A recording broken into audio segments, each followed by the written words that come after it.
Hello दोस्तों, हाल ही में एक फिल्म रिलीज हुई है छावा, जिसकी बड़ी चर्चा हो रही है। इस फिल्म में दिखाया गया है कि छत्रपति शिवाजी के मरने के बाद उनके बेटे सांबाजी को छत्रपति बनाया जाता है। बाकी प्रोपेगेंडा फिल्मों की तरह ही इस फिल्म में भी झूठ और हिस्ट्री को तोड़ मरोड़ के दिखाया गया है। इस फिल्म में औरंगजेब को एक सरफिरा कट्टर मुस्लिम रूलर, बाहर से आया हुआ आक्रमणकारी दिखाया गया है। हालांकि औरंगजेब की हिस्ट्री पूरी दुनिया को पता है कि मराठा एम्पायर ने औरंगजेब को भरपूर टक्कर तो दी थी और मुगलों के कुछ एरियाज भी कैप्चर कर लिए थे, लेकिन औरंगजेब को कभी हरा नहीं। इस फिल्म में गन्नौजी और कन्नौजी शिर्के को एज अ ट्रेटर दिखाया गया है। जब शिर्के फैमिली के डिसेंडेंट ने इस फिल्म की हिस्टोरिकल इनएक्यूरेसी को लेकर 100 करोड़ का डिफेमेशन केस फाइल करने की धमकी दी, तो फिल्म के डायरेक्टर लक्ष्मण उतेकर ने शिर्के फैमिली से माफी मांगी और कहा कि तब तक कोई फिल्म ब्लॉकबस्टर नहीं होती जब तक उस फिल्म में किसी एक समुदाय को ठेस पहुंचाकर उसे प्रोवोक न किया जाए। अब यहाँ पर शिर्के फैमिली के डिसेंडेंट तो है जिन्होंने अपने इंसेस्टर के लिए आवाज उठाई, लेकिन मुगलों के डिसेंडेंट तो है ही नहीं। और चलो, अगर कोई हिस्ट्री के लिए आवाज भी उठाता है तो उसे देशद्रोही बोल के चुप करा दिया जाता है। इस फिल्म को जो भी देखकर आ रहा है वो या तो हॉल में ही रोने लगता है या फिर वो स्क्रीन के सामने आकर कुछ डायलॉग्स बोल के रील बनाने लगता है। यही नहीं, छोटे छोटे बच्चे अपने सीट्स पर खड़े होकर मराठी में डायलॉग्स बोल रहे हैं और ये भाई साहब तो खुद ही साक्षात सांबाजी ही बनकर चले आए। छत्तीसगढ़ सरकार ने अपने स्टेट में छावा फिल्म को टैक्स फ्री कर दिया है। छत्तीसगढ़ के सीएम का ये कहना है कि इस फिल्म से युवाओं में वीरता की भावना पैदा होगी।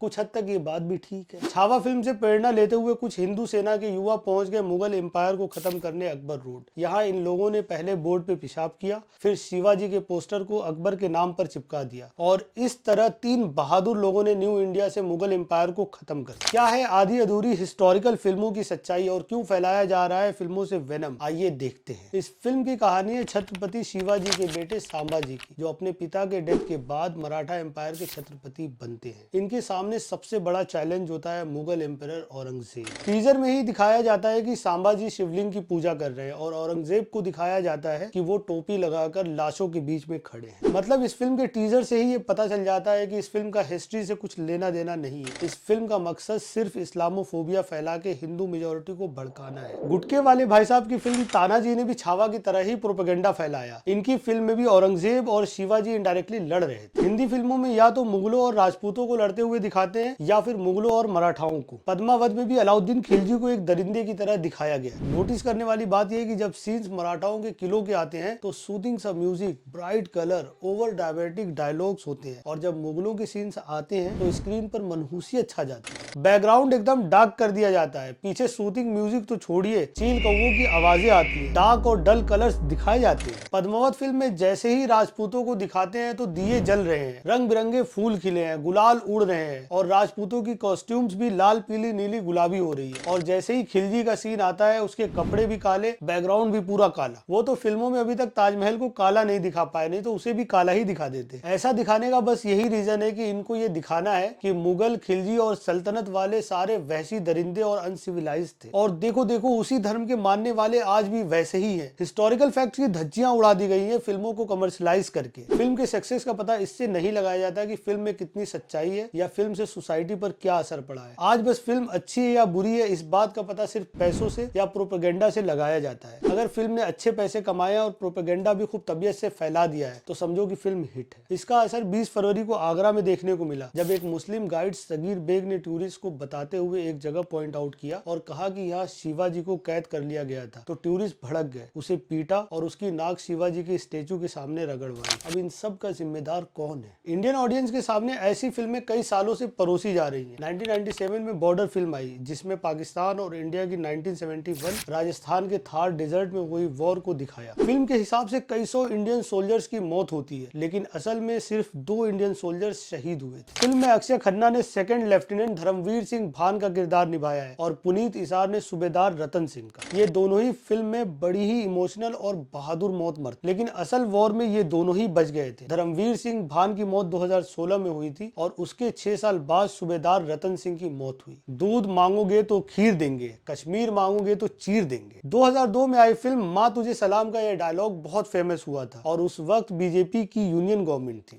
9/11 के दुखद हादसे के बाद पाकिस्तान और खास करके मुस्लिम को एज ए टेररिस्ट देखा जाने लगा और इन मूवीज को जनता ने खूब अपनाया। आमिर खान की फिल्म सरफरोश और मणिरत्नम की फिल्म रोजा, ये भी प्रोपेगेंडा फिल्में थी। इन्हें पॉलिटिकल और कमर्शियल पर्पस के लिए बनाया गया। था। इंडिया और पाकिस्तान के बीच 4 वॉर्स हुई हैं, 1948 में, 1965 में, 1971 में और 1999 में।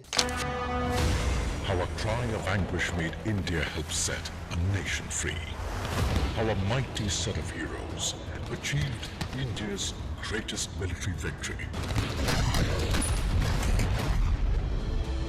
लेकिन 1948 और 1965 वाली वॉर के ऊपर कोई फिल्म नहीं बनी क्योंकि ये दोनों ही वॉर्स स्टेलमेट थी। 1962 में इंडिया चाइना की बॉर्डर वॉर हुई, लेकिन इस पर भी कोई फिल्म नहीं बनी। नागालैंड, मिजोरम, पंजाब में हुई इंडियन इंसर्जेंसी पर भी कोई फिल्म नहीं बनी। मणिपुर, जहां पर इतनी बड़ी सिविल वॉर हुई, जहां पे हजारों लोगों की जान चली गई, उस पर कोई फिल्म बनाने के लिए तैयार ही नहीं। मालदीव्स के साथ भी जो मिलिट्री ऑपरेशंस हुए, उन पर भी कोई फिल्म नहीं बनी। यूएन के पीस कीपिंग मिशन पर भी कोई फिल्म नहीं बनी। ये सिलसिला तो कई सालों से चला आ रहा है, लेकिन इंटेंस हुआ है 2014 में जब मोदी सरकार आई है। इस्लामोफोबिया और मुस्लिम्स के अगेंस्ट प्रोपेगेंडा फैलाने के लिए केसरी, हॉलिडे, भुज, राजी, Uri, Kerala story, Kashmir files, Sabarmati express ऐसी फिल्में आती रही और पीएम मोदी अपने भाषणों में इन प्रोपेगेंडा फिल्मों को प्रमोट करते रहे। और इन दिनों तो छावा की धूम मची हुई थी। अगर मोदी जी को सोल्जर्स की इतनी ही फिक्र होती तो वो अग्निवीर जैसी योजना लेकर नहीं आते। सोल्जर और आर्मी को फिल्मों में ऐसे दिखाया जाता है कि सिर्फ एक सोल्जर ने दुश्मन की पूरी आर्मी को धूल चटा दी, जबकि वॉर की ऑन ग्राउंड हकीकत इतनी डरावनी होती है जिसको इमेजिन भी नहीं किया जा सकता। 1982 में गोविंद निहलानी की विजेता फिल्म आई। ये फिल्म भी 1971 इंडिया पाकिस्तान वॉर पे ही बेस्ड थी, लेकिन इस फिल्म में दोनों कंट्रीज के पीस के लिए मैसेज दिए गए थे। आज हमारा देश बहुत बड़े चैलेंज से गुजर रहा है, खास करके हमारे देश का बेरोजगार युवा। अगर फिल्म कमर्शियल सक्सेस के लिए प्रोपेगेंडा और हेट्रेड को प्रमोट कर सकती हैं, तो गवर्नमेंट के फेलियर्स को दिखाकर लोगों में यूनिटी और हार्मनी को भी प्रमोट कर सकती हैं, जैसे गब्बर फिल्म ने युवाओं को जागरूक किया था। अगर फिल्म मेकर्स ऐसी ही फिल्में बनाकर करोड़ों छापते रहे तो उन्हें सिर्फ एक बुरे रीजन के लिए ही याद किया जाएगा, क्योंकि उनका काम तो ऑस्कर लायक है ही नहीं। उम्मीद है लोग इस फिल्मी दुनिया के प्रोपेगेंडा से निकलेंगे और असली इतिहास लाइब्रेरी में ढूंढेंगे। शुक्रिया, जय हिंद।